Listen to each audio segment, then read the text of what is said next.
سردار آزمونی که بازیکنایی که تو این چند سال اخیر ما همیشه به عنوان یکی از بهترین لژیونرهای خودمون حسابش می‌کردیم، ولی امروز این یه خبری اومدش که سربار به الشباب پیوست و تقریبا میشه گفت بازیکنی که داخل روم بازی می‌کرد و رسیدن به اینجا یک مقدار افت هستش. برای همین من تصمیم گرفتم که امروز سردار رو قهرمان UCL کنم. سلام. همونطوری که دیدید قرار داخل این قسمت سردار آزمون رو تبدیلش کنیم به یکی از بهترین بازیکنان دنیا. سردار الان داخل بایر لورکوزن.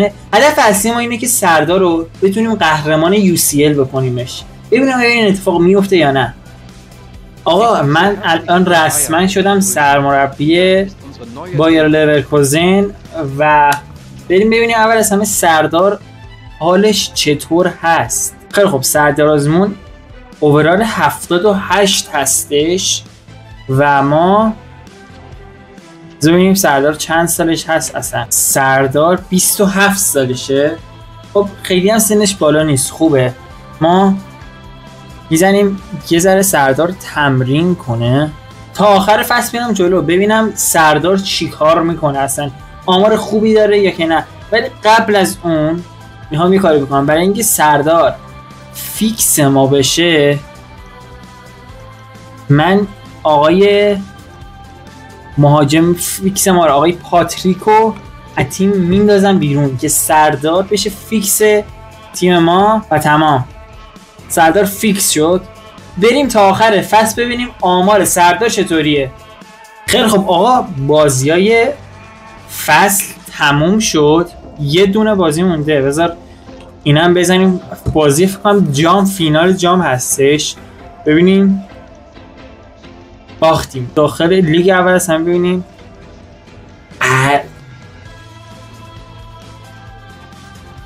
سر یک امتیاز قهرمان نشدیم. واقعا فکر نمی کردم. ببینیم داخل UCL که نه، اصلا آخر شدیم UCL هیچ. پس اینجا که نتونستیم سردار رو کار کنیم. سردار اوورش رفته بالا، برادش رفته بالا و 42 تا بازی فیکس بوده و 14 تا گل زده و 8 تا پاس گل. آمار بدی نیستش. فیس سردار هم میبینید، سردار دلها رو. بریم داخل تیم بعدی ببینیم سردار چی میشه.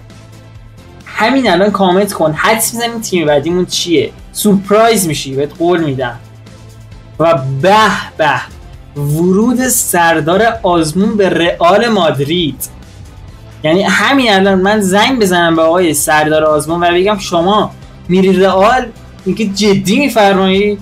بله، سردار اومد و روی نیمکته و ما سردار رو فیکسش میکنیم. حالا شما بخواید شاید ببرید چه تضمینی هستش که سردار بازی کنه. الان به شما این تضمین رو من نشون میدم. یک لحظه اگر به من شما فرصت بدی. تضمینش اینه که ما کریم رو میندازیم بیرون. طرفدار رئال لطفاً فحاشی نکنید. من خودم طرفدار رئالم، ولی خب اینجا اومدیم سردار رو قهرمان کنیم و بخوایم بازی بهش برسه دیگه. برای همین سردار شد شماره یک ما و شماره لباسش هم. پس ما اینجا شماره کریستیان رونالدو رو میدیم به سردار. یعنی سردار برو حالش رو ببر. سردار جان اگر داری این ویدیو رو میبینی، کامنت قلب سفید بذار. شما میریم تا آخر فصل ببینیم سردار چه میکنه. سردار شانس تو سردار.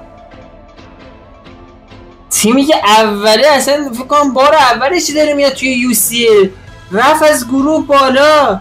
رئال همیشه پای فینال سوم شد. سردار جان واقعا به معنای کلمه من شانس شما رو لعنت کردم. خیلی بد شانس بودی.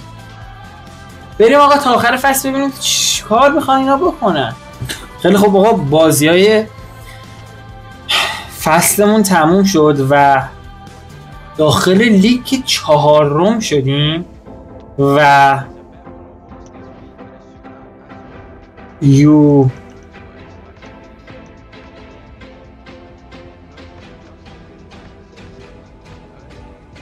کوارتر فینال باختیم به بایرن. بارسا اومده بود اینجا، یعنی عجب UCL اصلی فکر کنم اینجا بود.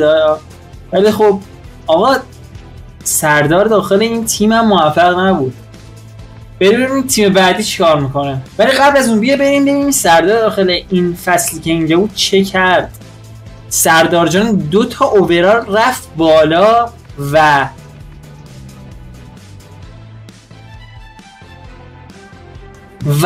بله سردار آزمون به منچستر یونایتد پیوست. یعنی سردار فکر نمی‌کردش از بایر لورکوزن یه راست بره رئال بعد یه دفعه بره منچستر یونایتد و اون به دست من حاج ماهان امکان پذیر شد. و اگر تا اینجا دیدی و لذت بردی کامنت بذار حاج ماهان. به به سردار رو شما ببین، یعنی سردار جان خودش لذت میبرد اگر این صحنه رو میدید. من خیلی سخت بود چون سردار همین وسط تیمش جابجا شد، ولی ما با رایزنی های زیادی که انجام دادیم تونستیم سردار رو بگیریم. بریم تا آخر فصل به امید قهرمانی سردار آزمون در UCL. رسیدیم به پایان فصل، به UCL نتونستیم برسیم با سردار ولی به فینال لیگ اروپا رسیدیم. و چیز جالبش اینه که سردار زمانی که بایر لورکوزن بود روم قهرمان لیگ اروپا شد و زمانی که رفتش روم بایر لورکوزن قهرمان شد و این بدشانسیش خیلی جالب بود از این نظر فکر میکنم. و الان ما رسیدیم به فینال این رقابت ها. بازی قبلی هم 3-1 در مجموع 4-2 بردیم و الان بریم ببینیم سردار اول از همه توی این فصلی که داخل منچستر یونایتد بودش ببینیم چیکار کردش. آمار سردار 19 تا گل، 8 تا پاس گل در 56 بازی. اوورالش هم رفته بالا، تو سن 30 سالگی سردار اوورال 85 رسیده. میریم هایلایت اینو انجام بدیم و ببینیم آقا سردار چه میکنه. و یادم رفت که سردار آزمون رو بکنم کاپیتان تیم. حالا اشکال مهم اینه که تیم قهرمان بشه، سردار هم بتونه به این قهرمانی برسه و بازی آغاز می شود. خیلی خب دقیقه 9 یه موقعیت برای حریف هستش و خب موقعیتشون تبدیل برای موقعیت در ما. یک پنالتی اومد برای ما و 100% میدیم سردار بزنه. سردار جان خیلی پنالتی زنه، گویا هم نیست و گل. سردار آزمون گل ما رو میزنه. به به سردار خشنه. سردار آرامش داشته باش. سردار تو داخل فینال گل زدی سردار. یه موقعیت دیگه و باز هم برای سرداره و سردار میندازه جلو توپو اگه برسه که و گل. سردار دبل کرد. بابا به به سردار چی کار داره میکنه. ماشاءالله سردار دبل کرده در فینال.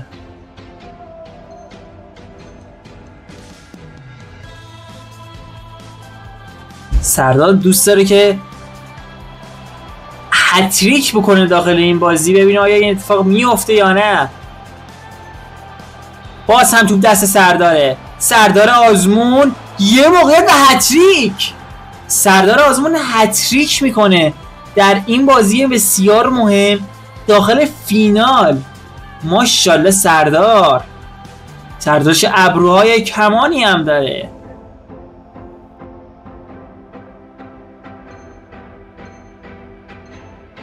موقعیت ببینیم بچه یه مقدار باید آرامش خودشون رو حفظ کنه و تمام. منچستر یونایتد با هتریک سردار آزمون قهرمان شد و چرا هیچ خوشحال بچه ها در شوک بودن. سردار ترکوند. سردار یعنی تقریبا میشه گفت یک تنه قهرمان کردش تیم منچستر یونایتد رو. و بله خود سردارم میبینیم، سردار شاد، سردار زیبا، اباحت خودش هم باید نگه داره و لحظات بالا رفتن جام هم ببینیم. بله سردار داره میره، سردار زیبا، ماشاءالله سردار. بله سردار با هتریکی کرد، قهرمان کرد این تیم‌ها و برونو فرناندز به نظر من واقعا حق سردار بود جامو ببره بالا بره. خب من یادم رفتش متاسفانه. و این لحظه رو ببینیم. به به، یعنی نشد من بتونم یه بازیکن قهرمان UCL بکنم، همه قهرمان لیگ اروپا بشن. این چه مدلشه آقا؟ سردار رو تونستیم از بایر لورکوزن ببریم رئال و از اونجا به منچستر یونایتد و بعدم قهرمان لیگ اروپاش کنیم. تقریبا میشه گفت سرداری که یواش یواش داشت رو به افول میرفت و برگردونیم به اوج. سردار از اوورال 78 رسید به اوورال 85 و اوورالش خیلی خوب رفته بالا. امیدوارم که از این ویدیو خوشت اومده باشه. اگر از این سبک ویدیو خوشت میاد یه سر به چنل هم بزن. نجات رونالدو رو هم حتما نگاه کن که نجات بسیار جذابی بودش. تا ویدیو بعدی فعلا.